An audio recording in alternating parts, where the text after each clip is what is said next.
Hi everyone, Xavier here. I have to try a new angle here because this is going to be a little, not super lengthy, but I don't want to have it vertical for this particular video. So you'll be wondering what is this type of video doing on a vlog, a travel vlog nonetheless.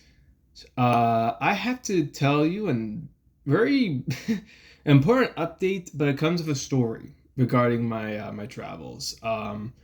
It honestly has to be the worst day of travel I've ever experienced, and it resulted in an important change for the trip going forward. Um, but let me start from the beginning. So basically, I left Canada and I stayed 2 nights in Tokyo. Um, I just posted my stuff on Tokyo. I enjoyed my time. I kind of wish I stayed in Japan longer. Um, but it's going from Canada to Japan, the time zone will affect you. It's going to be like a 12, 13 hours ahead. So I didn't sleep well the first night. I slept okay the second night. I had to sleep super early and then I woke up at 4 a.m. So, okay. Wake up at 4 a.m. in Tokyo. I explored a little bit and then I had to go to the airport to go to Hanoi in Vietnam. So, basically, it takes a while to get to the airplane to actually lift off. I had to do a layover in Manila in the Philippines, and that's a 3 hour wait. So I'm in the airport there. The airport in Manila, I'm sorry to say, is pretty not. It's not good. The layout is like all over the place. It's under renovations, so it feels more claustrophobic than it is, and you can't really explore because there's security gates like in for different gates essentially. So in most airports you can go around the airport fine. It doesn't matter if you're going to be going international or not. Sometimes there is, like in when I was going to Montreal, for example, you need an international portion to gate off people. But most hope airports don't really do that. Like the one in Tokyo didn't do that. The one in Manila did, and not just for like one section, but all of the sections. So I was kind of stuck in this, contained area. Yeah, I'm just gonna just have some water real quick. I could just pause, but but basically, I'm in Manila for 3 hours. Then I go on the plane for Manila to go to Vietnam, which Hanoi in this case. Um, it took long for them to even get us in the air. Like I remember waiting in the ground for like 10 minutes, and this particular airplane did not have like on-screen entertainment or whatever. To be fair, it's like a 3 hour flight, so it wasn't gonna be that bad. But this is late, by the way. This is late in the trip. Like this is like what 10:30 for the flight. So by the time we arrived in Hanoi, first of all, another time zone difference. I think Hanoi is 2 hours. I think it's 2 hours behind Japan. So I've been awake for like 24 hours practically because of the time zone difference. So when you arrive in Hanoi Airport, I'm thinking, okay, well, we're late. Shouldn't be too much of a immigration issue. There were two other flights that were lining up for immigration by the time we arrived. Like, there were hundreds of people.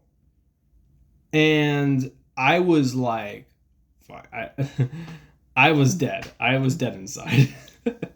Because I had to wait an hour in line to get through immigration.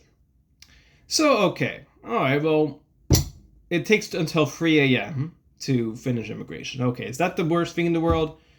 Not really. Like, yeah, it sucks, but it could be worse.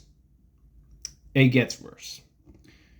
I realized on my visa to Vietnam, because for Canadians, you need a visa to go to Vietnam. I know some countries don't, particularly like, I think it's like Russia and China, because of, communism. But for Canada, you need a visa. As much as Canada is like, friends with everyone in the world, you need a visa for Vietnam. Basically, I noticed on my visa. Now, let's go back in time a little bit. I planned this trip mainly to be mostly in Vietnam because I was going to see some family over in Vietnam. I'm not going to name names or get into details specifically. But yeah, so I made this trip to see family in Vietnam, and that was the most of the trip. By the way, it was going to basically be Tokyo, Vietnam, and Seoul in Korea. So then, I'm not going to go into detail, but basically, the plans changed. Now I'm going to go to Malaysia. Now, granted, I'm excited for Malaysia. I'm down to go see Malaysia. I'm excited to see what's going on in there. However, I forgot that my visa, now it says valid from say February to March of whatever. So I was looking at when it's valid. I wasn't paying attention to the single or multiple entry. So that means that my visa that I have in my hands, that I have on my person, is single entry. So that means that once I leave the country, I can't go back until I get a new visa, essentially. And you think, okay, well, can you upgrade your visa? Can you be there and just say, okay, here's a few 100,000 dong. Let's upgrade our visa. You can't do that. It had to have been done in the embassy. So I'm in this line, and then I get the anxiety that I'm holding my visa in my hand, because obviously you have to show your visa to the immigration officer, that my visa is fucked. Like, it's essentially like I screwed myself on this trip, because I planned this trip to be one thing, then it evolved into something else, but my visa essentially doesn't reflect this. So okay, basically, yeah, I'm trying to move the there we go. Now I'm a bit more centered. Sorry.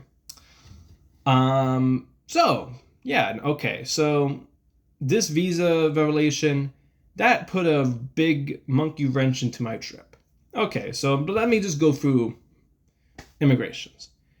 By the time I exit renovations, you immediately get harassed by scammer taxis. Now, I've experienced these taxis when I arrived in Morocco like last year.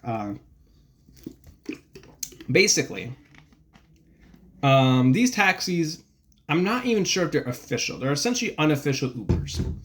They will ask for more money because they're not going to tell you, they don't have a fare. So this is not an official taxi. This basically is an unsolicited Uber. And they have the price essentially in their head right when they pick you up, instead of knowing your destination. Now, I've fallen for this in Morocco, mainly because I was in a rush. I needed to get to another city, and I was tired from the flight and I needed to go. Now, I've already realized by the time I finish immigrations, when someone is asking me, do you need a taxi? This is a scammer. Okay, well, what's the best alternative? Two things: public transportation and Uber. Now in this case, it's Grab in Southeast Asia.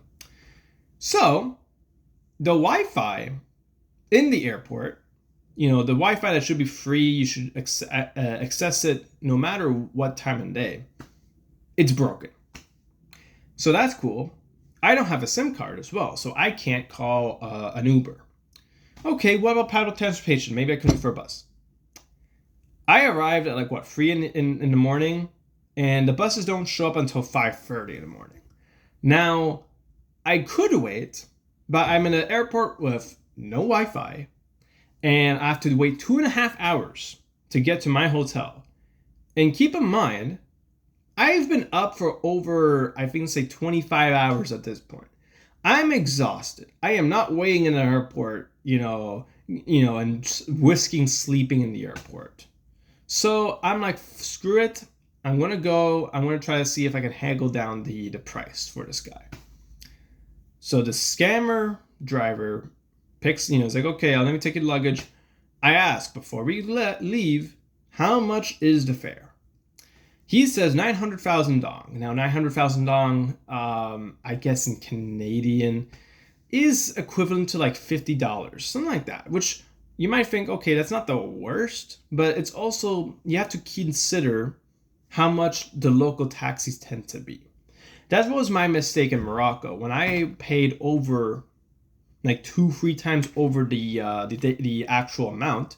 I didn't think, oh, okay, it wasn't too bad. I was thinking in Canadian, like, dollar terminology. Like, obviously, a taxi drive, Uber drive from this to this doesn't sound too bad, but you have to consider the local currency and how much it would actually be. So he says for 900,000, so like $50 Canadian, like, almost $50 Canadian. I'm like, screw that. I'm not paying that. I have the money, but I'm not gonna, enforce the money. So I'm like, I only have 500,000, which technically I had like 600,000 or whatever. I'm not gonna throw all my money to this one random guy. But he said 900,000, and I'm haggling him. 900,000, 800,000, 750. Like, it kept lowering and lowering and lowering, and I'm like, I have to leave, I'm gonna find someone else. And he's like, okay, I will do 500,000, but let me get someone else. So I wait a few minutes in the car. He gets this Russian woman to join me.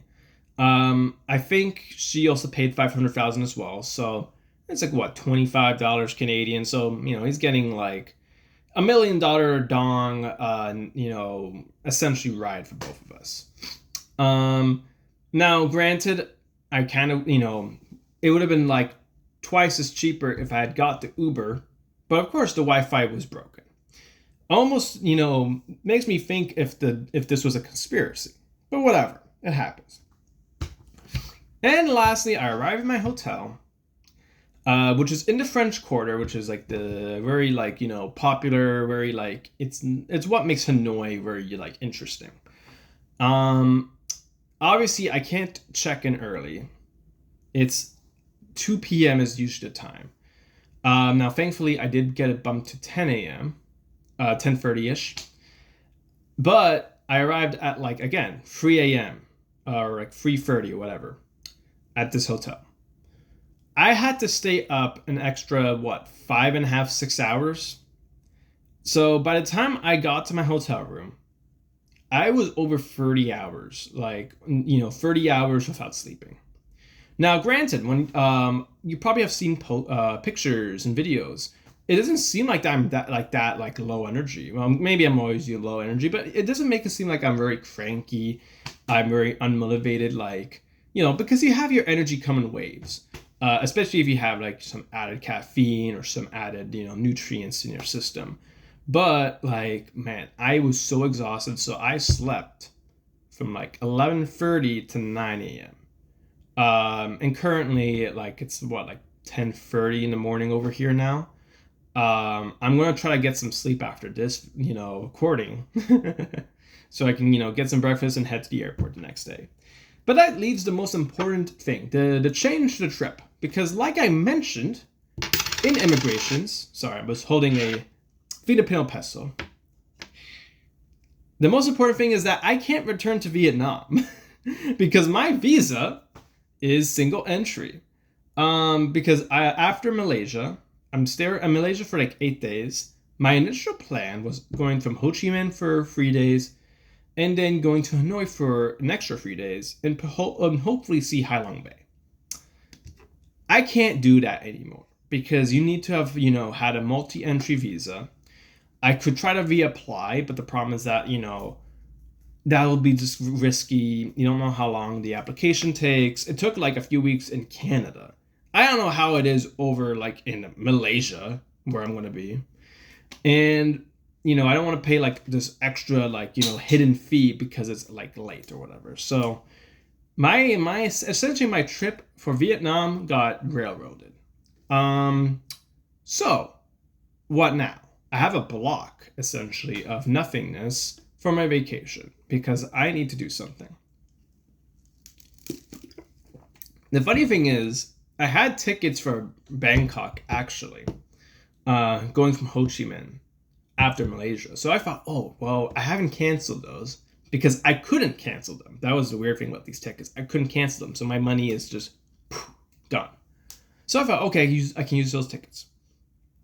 Turns out those tickets are the day after I arrive in Ho Chi Minh. I don't know the rules for, if I just stay in the airport, but even if I have to stay in the airport for another day, no, I'm not doing that. That would be so boring.